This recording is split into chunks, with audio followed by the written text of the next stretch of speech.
Good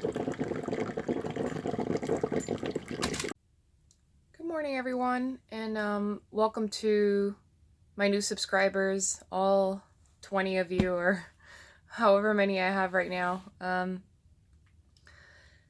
Today is day 10, I think. I really should write this down on a calendar because I have no idea. Every day I wake up, I just kind of remember, like, what I thought about yesterday. And the last time I made a video, and then I count how many days from the last time I made a video, and then that's how I realize what day I'm on, so I should really write this down. I think it's day 10. I have run into a few more complications. I thought I was like completely finished adjusting, but 2 days ago I had like a really low energy day and I started getting leg cramps and lower back pain. So I upped my salt intake and that took care of that. But I think that means I still wasn't like completely adapted. So I'm feeling a lot better on energy today and yesterday. And I also noticed a few days ago that up until a few days ago, whenever I would drink water, I would get like instant shits. A few minutes later, it would be like just like watery diarrhea. Sorry if that's TMI. But as of yesterday and the day before, that's not happening anymore. So I don't know. I still had some like adjustment in my bowels to go through. So I think I'm all set for now. There are a few adjustments I want to make to how I'm doing this. I've been having coffee, and at some point I wanted to introduce heavy cream because I figured like my inflammation levels are so down that dairy wouldn't affect my skin. So I did that, and I noticed that it did affect my skin. So I don't have a lot of like acne progress to show because all of this is inflamed from the dairy I've been having, and I'm so weak-willed when it comes to dairy that I even had dairy right now. Like there's heavy cream in my coffee right now, and I'm just like, okay, when I finish the heavy cream, I'll quit the dairy. But when I quit the heavy cream, I'm also gonna quit coffee because caffeine disrupts like your hormones, and I want every once in a while I kind of quit caffeine for like 30 days just to kind of like give myself a reboot and give my adrenal glands like a rest, and yeah. So I might be doing that within the next couple of days, just quitting caffeine and the heavy cream that I'm using. I add some goat's milk also to my coffee, so I'm gonna be doing that. I think today I guess I'll record what I'm gonna eat. Yesterday I tried beef heart for the first time ever.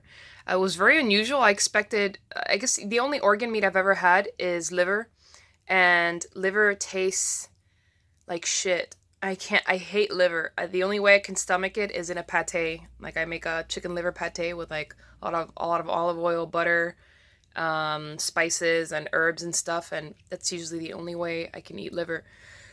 So I was under the idea that all organs would kind of taste like liver does, but they don't. I had beef heart yesterday, and it was pretty good. It was very bizarre. It has the texture of chicken, but it tastes like beef. So I made an entire beef heart yesterday. Super affordable too. It was only $2.50 or $2.85 for an entire heart. It's very high protein, but it's very lean though. So I cooked it in a lot of butter yesterday, and I had some of that. I might have the rest of that today.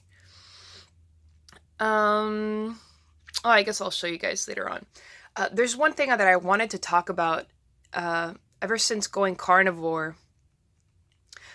I'm personally somebody very, very, very open-minded. I'm one of the most open-minded people I know, and I don't know whether I'll expose just how open-minded I am about like various subjects on this YouTube channel. But I'm not one of those people that's taken like a super defensive position on any way of eating.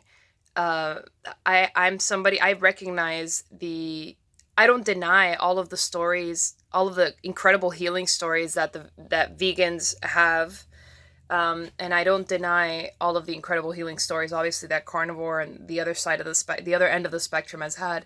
So it's incredible to notice, and now that I'm like subscribed to a bunch of these carnivore groups and following a bunch of carnivore pages, and it's incredible to notice how dogmatic and just how extreme and hostile the other end of the spectrum is. Like both vegans and the other end of the spectrum, the carnivores. I guess it shouldn't surprise me. I mean, we're all humans and it's just human nature. No end of the group is going to be like ethically or morally, you know, behave better than the other side. It's just incredible. Like even Sean Baker, he's constantly posting like these anti-vegan propaganda instead of just like promoting his own story and trying to like heal people through, it, he's just constantly posting things that are just like, offending vegans and I can't blame him. I mean, the other side does it, but I feel like the more mature thing to do is to just ignore all of the, the bad stuff that the other side is like throwing at him and just like, just be like level-headed about it. And not just him, everybody. I mean, there's so many carnivore people that are just like creating content against vegans and I mean, I feel like there's a right way to do that without coming off as like being in complete denial as to what the other side has done and it can't possibly be that every single vegan that's having good results on their diet is lying about it, the same way that like all these people on the carnivore diet that have reversed their rheumatoid arthritis, their lupus, their diabetes, like everything, like they can't possibly be lying about their results, so this is a message to both vegans and to carnivores and to paleo, to anybody who identifies with any way of eating. If you're a true seeker of the truth, you need to stop cherry picking, because you're throwing away perfectly good cherries as you're cherry picking, I don't want to take credit for that. I got that from Denise Minger's blog.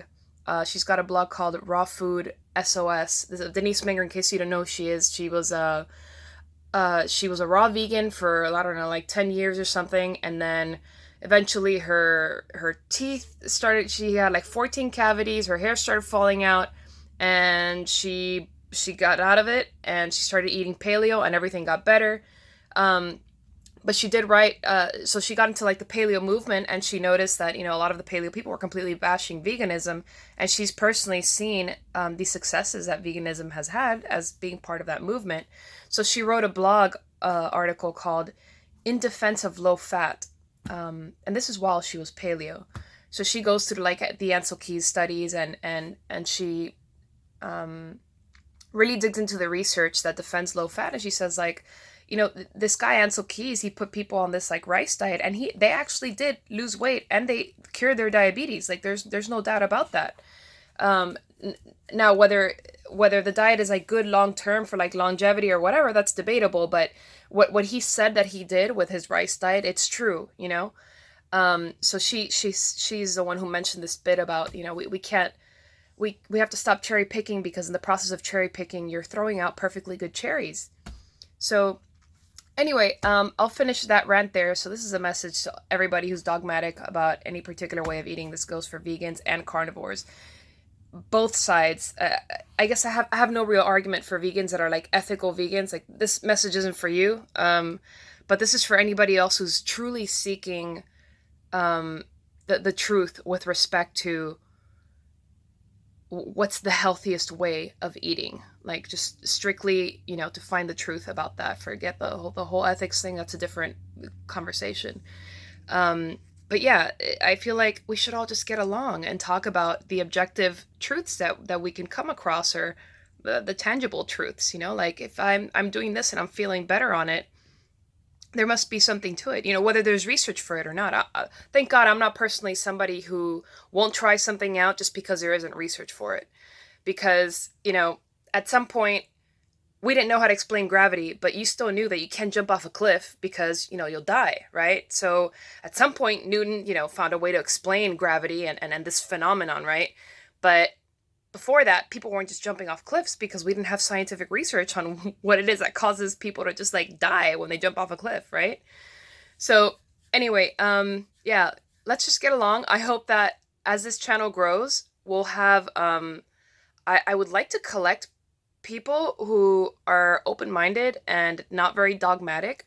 And if they are, I hope to change their mind, because this is a problem in human nature in just about every kind of like system, when it comes to politics and economics and uh, civil liberties. I mean, everything. Like we become so identified with a particular belief system that that's essentially what causes like war and problems between people and yeah. So anyway, I hope.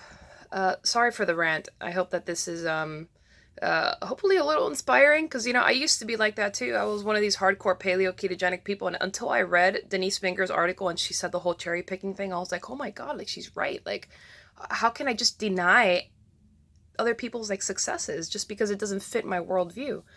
So anyway, end rant. I'll record what I eat today, I guess, and that's it. I'll catch you for my first meal. This is just a coffee with heavy cream, and that's it.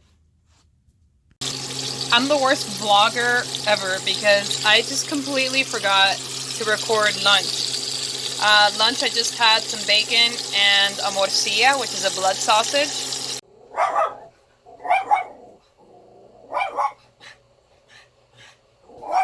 Stop it!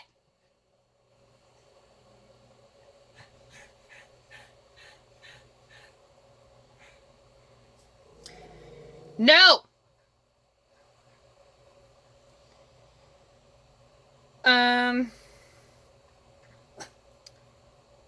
I just had that fat ribeye. I feel so good. It's incredible. I remember when I did the ketogenic diet a couple years back. I get into ketosis on and off, but I did it really hardcore for like 2 years, a couple years ago, and I remember just feeling so incredibly like it was like this high that I would get eventually after eating like a very fatty steak. I would have this like sense of well-being that was incredible. It's not like having sugar. It's not like the pleasure that you get having sugar. It's like this general sense of like just peace and well-being, and it's so bizarre because it's meat, and like it seems like spiritually wrong to feel a sense of well-being and peace when you eat something that was once sentient and living. And I feel like I've actually got a pretty good moral argument for raising animals and eating them as long as you give them a good life when they're being raised. And I think I'll make a separate video on that because I feel like there's no real good argument against it, and I haven't really heard anybody else put it quite the way that I've thought about it. So, I mean, maybe, I'm sure other people have, I just haven't seen it, so I'll make another separate video on that. But anyway, this is the end of this vlog, day 10. I don't have any new improvements to report. My skin I need to give more time to because I've been having dairy, so it got kind of inflamed. It's not that bad though, but it's still better than day 1, but it's just not as good as it could have been. So that's it. Thanks for watching, and I'll make another one in a couple of days. Bye.